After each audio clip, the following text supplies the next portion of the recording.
Today, Intel's 14th gen CPUs get a release date, AMD spoke too soon, Nvidia is abandoning gamers for AI, and Ryzen 9000 will change everything.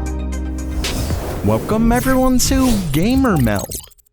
First up for today, while we pretty much already knew that Intel's 14th gen desktop CPUs were coming this year, we didn't know the actual day. That is, until now. According to a new report from Video Cards, their sources claim that Intel's set to release their next-gen parts on October 17th, with the review embargo the same day, which is always annoying, but apparently ads are allowed the day before. According to the report, that date is specifically for the K and KF versions of the 14900, 14700, and 14600. The non-K models are expected sometime early next year, likely around CES. The announcement is apparently set for Innovation 2023 in just a few days. With that said, don't forget that Intel's 14th gen CPUs look to very much be a refresh, with the only thing getting a significant change being their 14700 models. All the others simply get a slight boost in clocks. Still, if you're excited for that release, you won't have to wait much longer. Next up for today, it looks like AMD spoke too soon. But before I get to that, I've got to tell you one of my favorite ways to learn more about computers. And that's by actually doing it with computer science courses from today's sponsor, Brilliant, the online learning platform that teaches you with more than just memorizing whatever they say and saying it back. That's just boring, and you don't actually learn. With Brilliant, you get in there and do it yourself. Like this lesson that helps you learn to think and code by using specific steps to get a car to its destination. It's so intuitive that pretty much anyone can learn some really complex subjects. And with tons of courses from computer science to critical thinking, math, and science, there's definitely something interesting for everyone. And now's the best time to sign up, because when you visit brilliant.org/gamermeld, you can try it out for 30 days free. Plus, when you sign up using brilliant.org/gamermeld, you'll get 20% off the annual premium. Once again, that's brilliant.org/gamermeld. Now back to the story. If you follow this channel, you know that AMD recently claimed that the 78 and 7700 XT cards were set to be the last RDNA 3 ASICs released. That of course means no more actual GPUs, but they could do something like release a cut down version. And if you enjoy hearing about PC hardware news like this, make sure you subscribe to GamerMeld. The issue is that the company behind PowerColor GPUs recently filed a few new things with the EEC, and of those were a 10 and 12GB 7600 XT. Now, as PC Gamer points out, it means either the card is using a Navi 33 GPU, but the 128-bit bus likely wouldn't be enough for that amount of RAM, or it could be a cut down Navi 32 GPU. The issue there is that 10GB of VRAM doesn't make much sense. That leaves us with one main option, that it's likely a new GPU. So it looks like AMD may have spoken too soon, because I'd assume PowerColor wouldn't do this unless such a GPU existed, and I'm sure they knew about that interview. That or the 7600 XT is gonna be one weird GPU.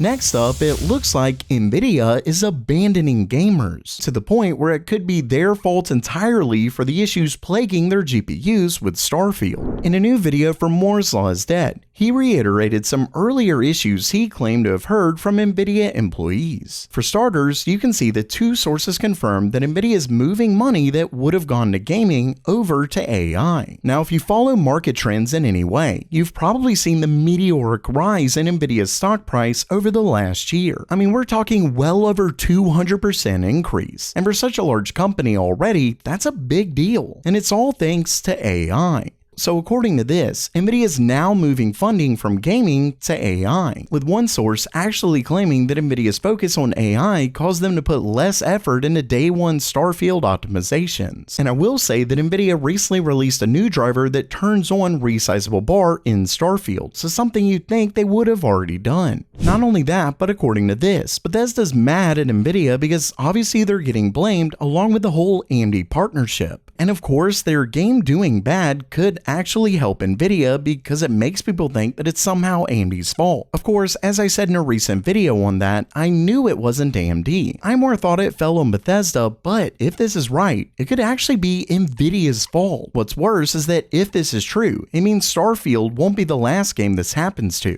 All I can say is hopefully Nvidia steps their game up, but they definitely have a big incentive to focus on AI. I guess time, as always, will tell.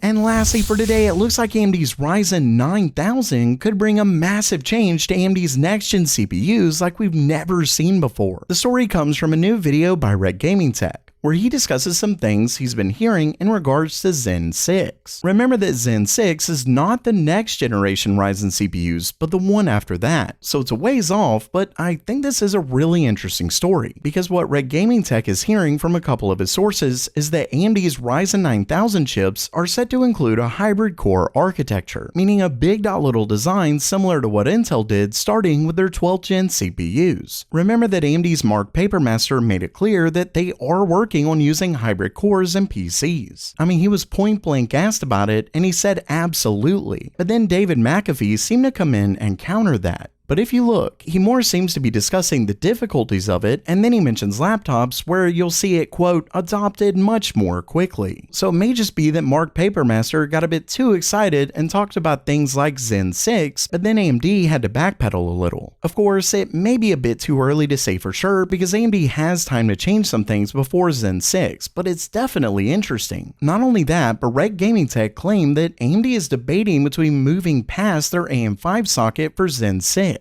And I wonder if that's because they're wanting to move to a new standard that can handle the bandwidth required for added cores. Either way, that would suck given it would mean AM5 only lasted for 2 generations, but AMD definitely has time to work something out for AM5. At the end of the day, Zen 6 could end up being a huge generation for AMD.